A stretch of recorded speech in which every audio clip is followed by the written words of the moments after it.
I'm Michael Fox, and this is the Prospector News Podcast. And joining me once again, I have Andrew Sleigh, Sales Consultant at Sprott Money, and we're going to discuss Bullion 101 Part 2. Welcome back, Andrew. Thank you very much, Michael. It's glad to be back. Yeah, I enjoyed our chat a couple of weeks ago. It was a good introduction for a lot of investors into the buying of bullion, what to buy, what to look for, dealing in premiums, gold versus silver, rounds versus bars, and all those good topics that we talked about. That's still up there on YouTube. If you missed it, go up to the Prospector News channel and you'll certainly find that. But today we're going to expand on that with part two. When we were done last week or 2 weeks ago, you brought up something that we probably should have talked about last time, but we'll talk about now. There are times when there are shortages of bullion, but doesn't necessarily mean that there's shortages of the metal and overall. It's just specific items of bullion. And you were suggesting that there's going to be challenges in silver rounds in the short term. So explain how that happens and how a consumer can protect themselves in those times. Sure. Good question. So the shortages show up in the products that are the highest in demand. That's what sells out first. So with us and most of the industry, the silver maples are by far the most popular coin in Canada being sold. And so that's the first challenge that we have to keep in inventory. So when demand spikes, it sucks the inventory out pretty quickly, and we're struggling to keep those in. And there's limited supply, from the mint right now. So that they seemed to have a lot in the first quarter, and then all of a sudden they were sold out, and we're all back on allocation. And the demand right now is just high enough that we're sort of barely able to keep a reasonable inventory in without going to secondary wholesale markets, which costs us a little bit more money, and which the whole industry will be faced with here at some point when it elevates a bit higher in demand. So that's really the first and foremost problem is maples. We've been able to get other product. It's not fully abundant because other mints like the Australian mint, they're selling out of their Philharmonic coins, so it's harder to get those coins from them. Or like a U.S. mint, which is hardly making anything these days, it's very hard to get a U.S. Eagle. But the Perth mint seems pretty decent to get stuff. But when people are coming to buy from us, first and foremost, by a long shot, it's the maple. And that's what sells out the fastest. And so when you're looking to start to get into this, or you're sort of pausing and waiting to see where the markets go, that's why I always encourage people, first and foremost, get your position of maples, because they're so widely accepted. And when you have your position in that, then you can start buying other rounds or other sovereign coins.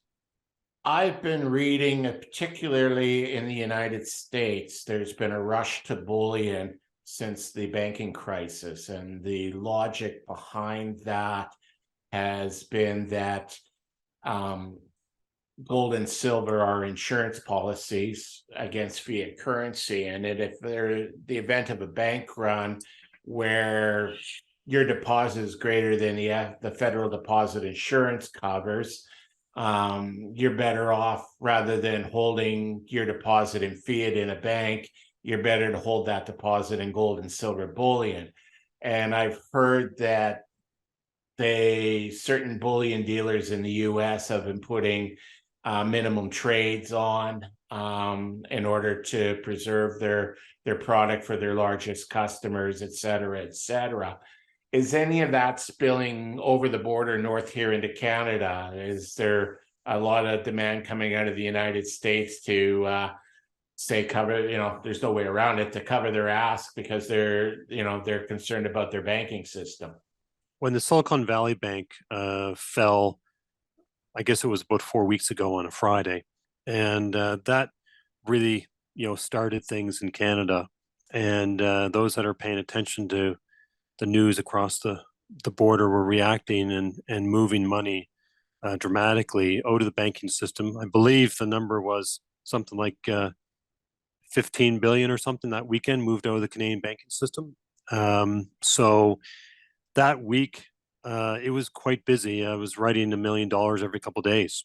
So, and that would be, a month's worth of sales in 2 days. So if that demand had stayed for a month straight, across the border, we'd all be in pretty hard condition to have inventory right now. So it petered off after the first week. So it was about first week was crazy, and then the second week, halfway through, it started to calm down, and then third week it was kind of almost back to normal, and that gave us a chance to sort of restock, and that's sort of what everybody was doing. The reaction in Canada isn't anywhere near what's going on in the States. So most of the Canadians who are just saying, well, that's in the States, that's Silicon Valley Bank, that's not one of our own banks, we're different and all that stuff. They're not realizing that that's coming to Canada. The same problem that's in the States is coming here. So the best thing anybody can do is start doing stuff before the rush hits. But now all of a sudden, a week or two ago, Toronto Dominion Bank is now the most shorted bank in the world in the States, and then 4 notches below that is CIBC, and then below that is Scotiabank. So it's very possible in the very, very near future, one of these banks is going to go down in the States. And then all of a sudden now it's a Canadian bank that fell in the States. And that's not going to go over that well in Canada. And that will make the reaction even more severe. So this is nowhere near getting over. This is just really getting started. And I expect a lot more turmoil to come, and a lot more. Well, in the States, they say it's almost at a panic buy level right now, 70-year high. And we're not even anywhere near that. But at some point, that is going to arrive in Canada. Okay. Now, Canadian banks operating in the States, those are subsidiaries. They're not necessarily the actual Canadian bank, but I guess guilt by association is what you're suggesting could occur. Is that Well, is that my understanding is that the Canadian banks moved into the States and opened up shop. So if Toronto Dominion fails in the States, I'm assuming, and I haven't looked into this, I have not had time, or even not sure where to look, but there would be a head office, Toronto Dominion U.S. operations that may go down. And it doesn't mean that Canadian operations goes down. It's just that, but that's still going to be a money loss to Toronto Dominion in Canada. And if it doesn't have any monetary effect, it's going to have the effect of people perceiving that, well, that can't be good for TD here in Canada. I better move my money out. So there's going to be a contagion effect just by association. But all of the Canadian banks moved into the States either by purchasing some existing banks, i.e. BMO went into the States and bought Harris Bank. So now it's BMO Harris Bank. All of the money that started in the States was, Canadian banks going down there and buying operations, taking over certain banks, relabeling them, or what have you. I don't know. But they are Canadian banks. Yeah. Okay. So that contagion that's happening in the US right now hasn't made its way here, but potentially, given the shorting of Canadian bank stocks, there's a possibility of a problem that could rear its head here north of the border. So that's what I'm hearing from you at this stage. So if you're buying bullion, is there a challenge to having it cross borders? I'm not sure what you mean. So if I'm American Well, resident ordering from if I Canada were and that shipping American across, person and couldn't get bullion in the US and I tried to buy it from you in Toronto, is there an issue taking that bullion back across the Canadian border into the US and vice versa? Say I'm a Canadian who can't get maple rounds in Canada but can find them in the US. is there a challenge repatriating There, those coins back to Canada? yeah, there's a little bit. I'm not an expert on that, but what I'm aware of is from an American standpoint, we have an American side of our business, and they order on the American side, and we ship actually out of Delaware on the American side. So there's no border crossing. So that part is pretty easy to do. If the American side of our website is sold out, and an American calls and wants to order from the Canadian side, pay in American dollars and ship to America, we don't do it at all. So if we have inventory in Delaware, we ship it. If we don't, they're not getting it. Okay. So, and I guess it would be reciprocal if a Canadian was trying to buy and we happen to have American inventory in Delaware and our Canadian side was out and they wanted us to ship it from Delaware up to Canada. I don't believe we'll do it. Okay, so the border is in fact a challenge. Okay, it's Yeah. just curiosity. Now we've talked about the round shortages and such. We've talked a little bit about eagles and maple leafs, and we talked a little bit about the Australian coinage as well. I have always been a believer that a 1 ounce Troy coin is whatever the value of that 1 ounce Troy coin is. And I'm starting to hear that there are certain coins that are more expensive to buy than others. Is that on the premium side or is that on the value side? What am I not seeing and how am I getting that wrong? I would say it's on the premium side. I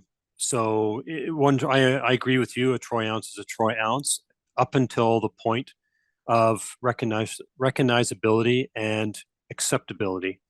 So we talked a little bit about in the last session, and to expand on that more this time, it's in my personal opinion, with what I've done for research and come up with this idea, is that it's everyone needs to get, like if you're a Canadian, you should have a position of maples, because when things get ugly and you might need to barter with this stuff, everyone will recognize Canada and a maple and they'll accept that very easily. But if you have a generic round, and this is early on in the stages of this stuff, like a sunshine mint or like a Liberty or Indian Head or some generic coin, if the shopkeeper or the person that's wanting to sell you something doesn't recognize the coin, they're just not going to give it to you and accept something they don't know if is real or not real. They just don't recognize it. And I've had a couple of instances where I had some situations where I knew somebody was going to buy some coins from a friend of mine, and they had some maples to sell to raise a little bit of cash. And the person I knew that was going to buy it from my friend, they were only interested in buying maples. The person did have some generic rounds, but both these people were both new to silver and precious metals as a whole, didn't have a lot of experience. And the maple they were confident in buying from somebody else, but not something else. And then so that was like an eye opener for me a little bit, even more, because I've been, like you, I've been, the more and more I spend time in this industry, the more I'm recognizing that everyone does need to have some sovereign coins of the nation they live in, because there's going to be a time where you're going to need them, for that time where you want something desperate from somebody and they're only willing to recognize the maple, or if it's in America, an eagle, or if it's Australia, the Perth mint coin or whatever. And they're like, yeah, I'll take that for a maple. And but the other guy standing there with a Philharmonic or a Sunshine Mint coin or whatever, you being the storekeeper, recognize the maple. It says Canada. You're more apt to take that than a Sunshine Mint you've never seen of. You don't know anything about it. You don't know if you can take it or not take it at the early stages. So I think that's important. I think once a few months go by and everyone gets much more educated on silver or any precious metals, I think the ounce for an ounce will come into play a lot more often, in which case, when you are doing a transaction with somebody and they are, hey, how do you want to be paid? Oh, well, as long as you got some silver, an ounce is an ounce. I don't care, whatever it is, as long as it says 1 troy ounce. Then you just give them the generic rounds and keep your maples for the negotiation that you need them for. Okay, because for myself, I've got euros, I've got pandas, I've got eagles, I have maple leaves, and to me, as I say, I always treated it as they were all the same.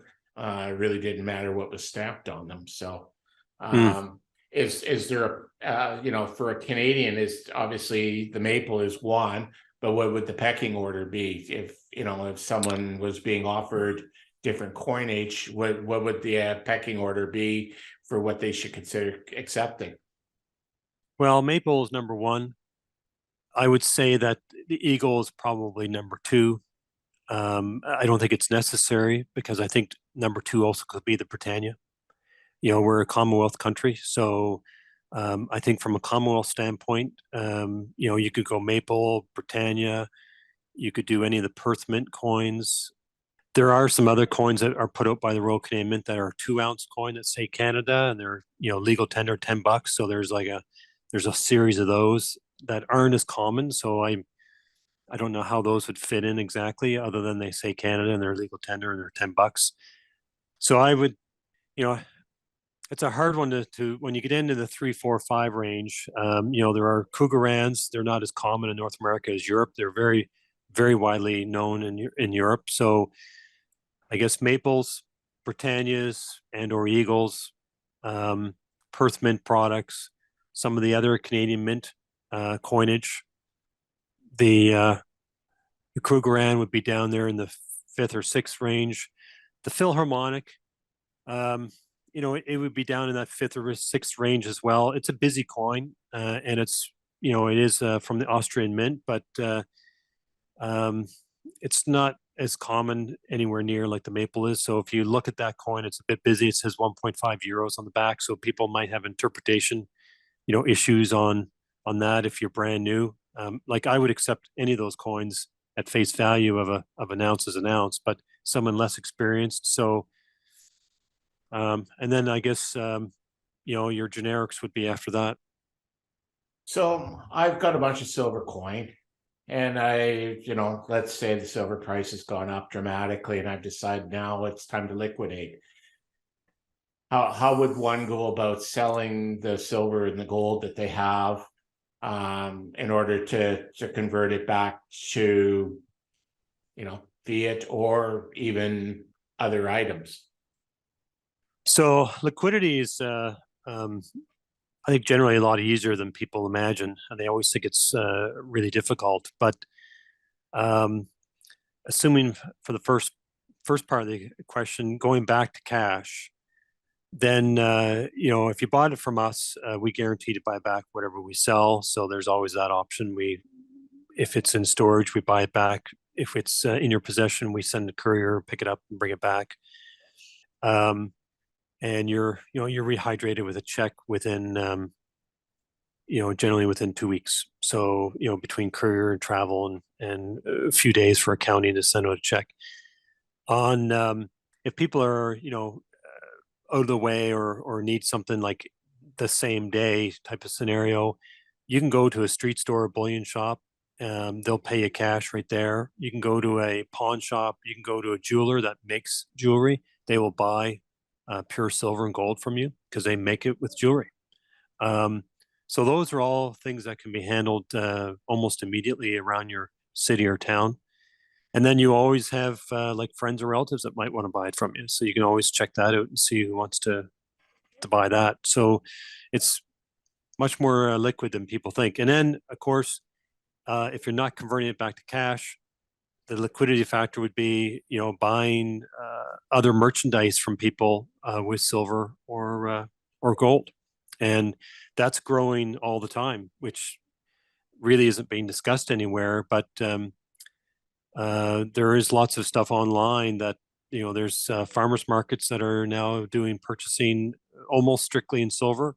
There's some Midwest towns in the U.S. that have switched off of the US dollar as their economy of trade, as their dollar of trade, and they've gone to silver and gold. And so the townspeople are now taking all their dollars, shipping it to bullion dealers, and exchanging it for metal, silver, gold, bringing that back. And each morning, the town sets the spot price at 8:30 in the morning, and again at 1:30, and then rinse repeat the next day, and so on and so forth. And they're doing all of their commercial business in precious metals, which I think is fantastic.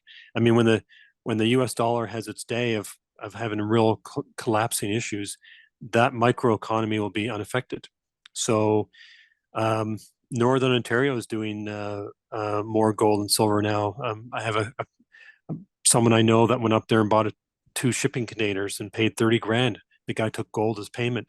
And then he bought a tractor, a Kubota tractor. And the guy asked, how do you want to be paid? And he said, cash, certified check, or if you have it, gold and silver. So my friend paid him gold and silver. So it's gaining momentum all the time. Once upon a time, you could liquidate at a chartered bank. Is that still the case or no? Yeah, I'm not sure who's doing that right now. RBC, I believe, will do it. BMO does not. Scotiabank no longer does it. So I've had clients that have had Scotiabank silver bars or whatever they call me from somewhere in Canada, and they're like, the bank won't take these back. Will you guys do it or whatever? And so I guess Scotiabank is done. They're not doing it at all. Toronto Dominion will, and I assume CIBC still does. But they also automatically report if you take back any bullion to a bank, they will automatically send a T5 slip to a CRA. So then you've got that bridge to cross. Selling it to us, or if you just sell it at a street store or to whatever, there's no reporting of that sale.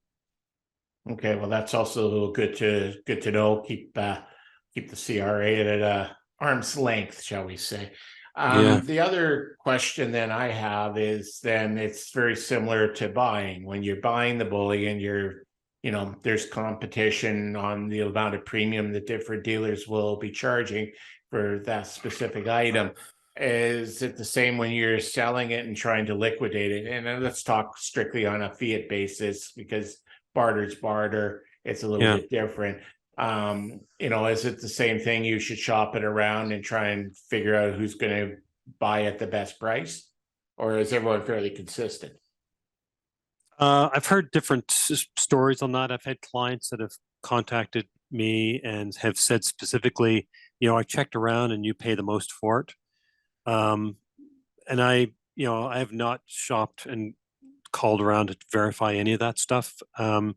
So I know street stores, depending on the product, will pay spot minus a few dollars. Some will, if they're desperate for some product, they'll pay spot plus a few dollars. It all depends on supply and demand of where they're calling at, at when and where. But the standard right now typically is spot price for metal. And that will be subject to change based on the supply and demand of the market.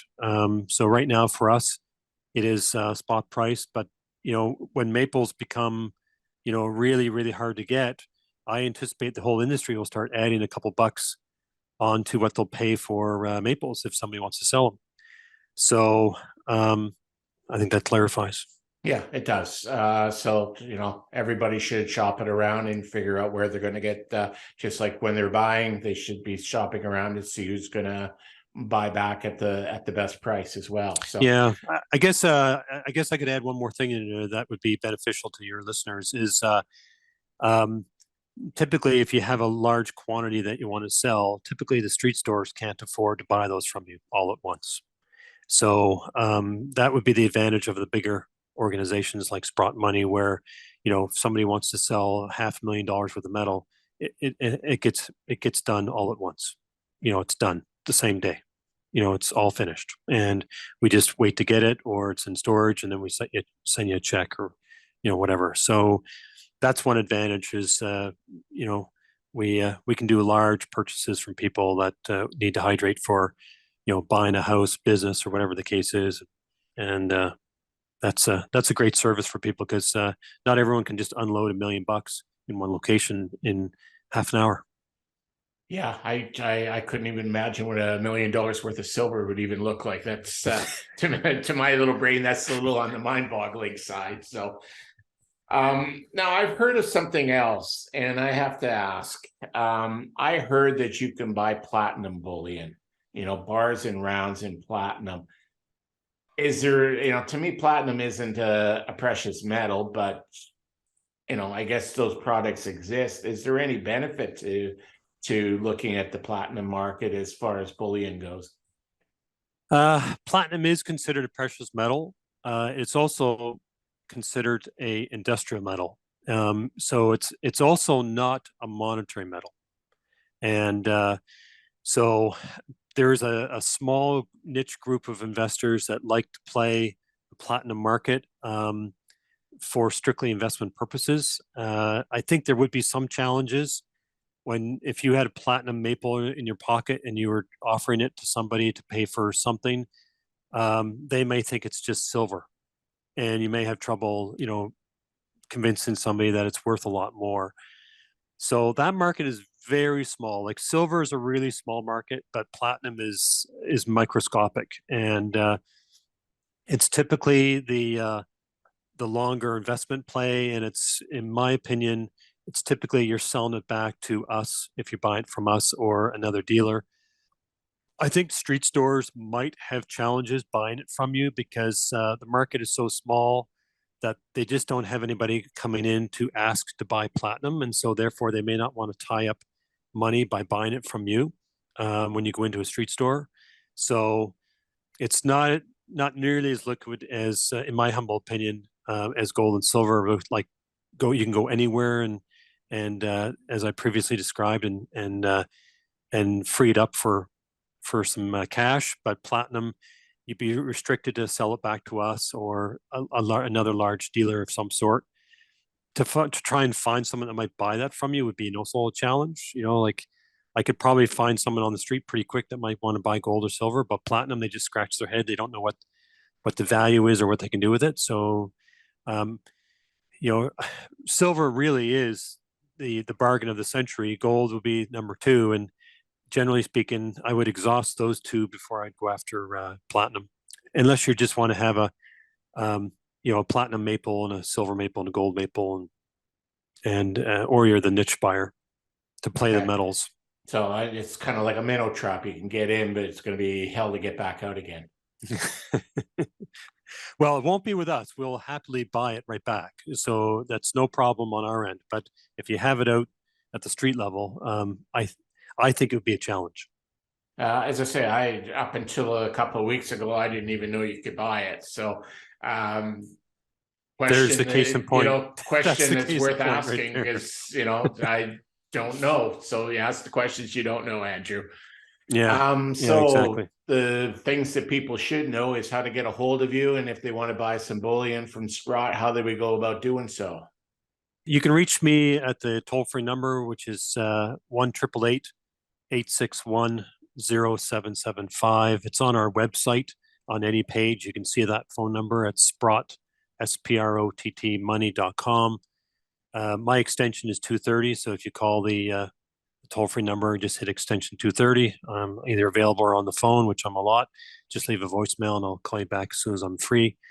And also my email would be A is my first name, Andrew, Sleigh, SLEIGH, at sprottmoney.com. Wonderful. Thanks for joining me again. If we think of some more things, I'm sure we can come up with a part 3 of this at some point. Yeah, sounds very good. Be glad to come back. Thanks, Andrew. Thank you.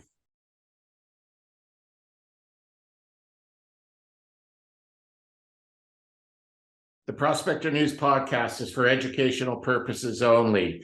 The opinions expressed are those of the participants and are not to be taken as investment advice. Listeners need to do their own due diligence and seek advice of a licensed investment advisor.